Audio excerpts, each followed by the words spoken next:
Want to shop Walmart Black Friday deals first? Walmart Plus members get early access to our hottest deals. Join now and get 50% off a 1-year annual membership. Shop Black Friday deals first with Walmart Plus. See terms at walmartplus.com.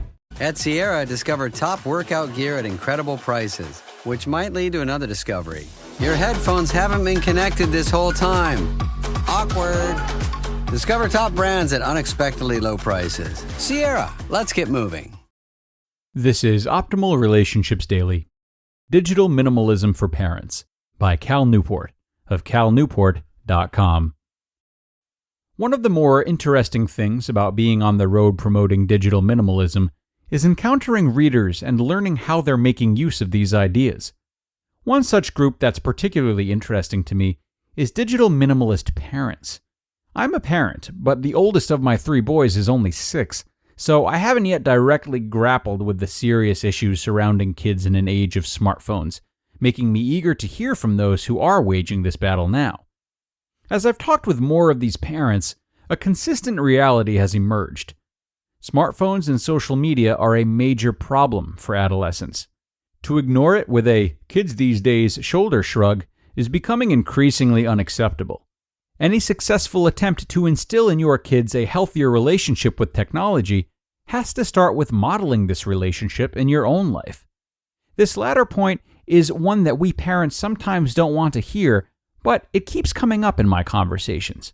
If you carry your phone with you at all times, checking it constantly, it's difficult to convince your kids not to do the same, no matter how many rules you set or warnings you deliver. In my book, I give some case studies of this parental modeling pushed to an extreme. A father named Adam, for example, used his smartphone constantly at home, largely for professional reasons. His business relies on SMS for a lot of internal communication. He began to worry, however, about the example this set for his daughter as she approached adolescence. So, he made a radical decision. He got rid of his smartphone. A mom named Laura made a similar decision. She has refused to ever buy a smartphone because quality social interaction with her kid, as well as her family and close friends, are a top priority, and she worried that the addictive allure of an iPhone screen would distance her from the moments that mattered most. As you might expect, these decisions were inconvenient. Adam complained to me at the time about the difficulty of trying to tap out a text message on a 9-digit flip phone keypad. Laura talked about printing out maps before going somewhere new as she doesn't have an app to navigate her. But I was also struck by how little Adam and Laura cared about these inconveniences. This makes sense in this context, as basically everything parents do on behalf of their kids is inconvenient. I think if you look up inconvenient in the dictionary, there's a picture of a sleep-deprived parent making a school lunch. What animated them more was the idea that they were doing something intentional to make their kids' lives better. Most digital minimalist parents I've talked with recently haven't gone so far as to give up their smartphones, but they share the same serious intent in reshaping their digital lives, even if it's a pain, to provide a better model for their kids. One interesting strategy I encountered, for example, is the so-called foyer phone method. In the evening, after work, you leave your phone in the foyer by the front door with your keys and wallet. If you need to look something up, you go to the foyer to use the phone. If you're expecting a call or text message that you need to answer, you put on the ringer, and if it rings, you go to the foyer. If you're bored during a commercial while watching TV, then you're just bored. It seems like a simple hack, but the result is that your interactions with your family become screen-free by default.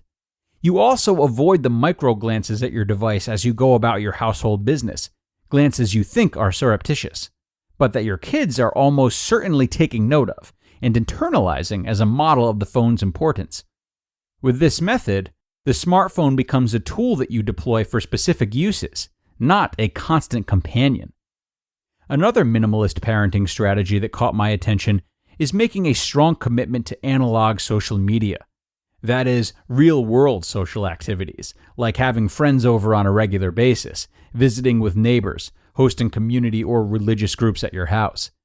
This demonstrates to kids, through example, the deep value of real-world relationships, an important message for a generation that has attempted to relocate their entire social existence into the low-friction world of Snapchat likes and text messages. A few weeks ago, Adam came to one of my book launch events in New York. He brought his daughter. The pride on his face underscored an important point. For most people, the embrace of digital minimalism is about improving the quality of your own life. But for parents, as I've been learning, it can be about something much deeper. You just listened to the post titled Digital Minimalism for Parents by Cal Newport of calnewport.com. Stop. Stop. Stop. Had enough? Kick out mucus and quiet the cough with Mucinex 12-Hour DM for long-lasting cough and chest congestion relief. Buy Mucinex 12-Hour DM at your local retailer. Use as directed. Blinds.com is kicking off the savings early with Black Friday mega deals all month long. A Blinds.com design expert can help you make the perfect selection on your schedule. We can even handle everything from measure to your whole home installed for just one low cost. With over 25 million windows covered, Blinds.com is the #1 online retailer of custom window coverings. Get up to 45% off site-wide and a free professional measure right now at Blinds.com. Rules and restrictions may apply. So, you want to be a marketer. It's easy.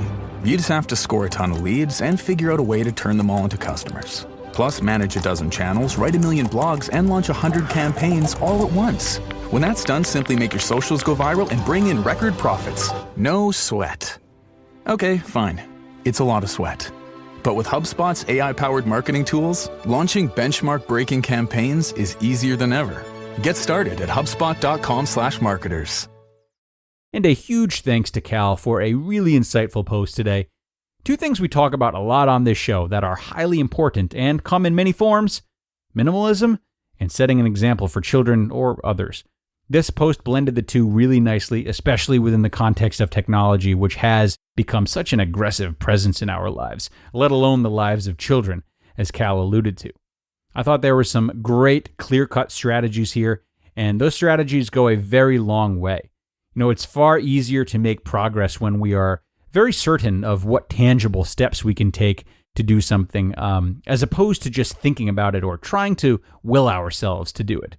When we reframe these feelings into concise steps and reflect on what we have to gain from them, such as making more time for our children and our peers, the struggle is much easier to deal with, if not gone completely. Time to get going for now, though, folks. As always, I thank you for tuning in today and helping to make another episode possible. Have a wonderful Friday if you're listening in real time, and be sure to listen along with us again tomorrow, where your optimal life awaits.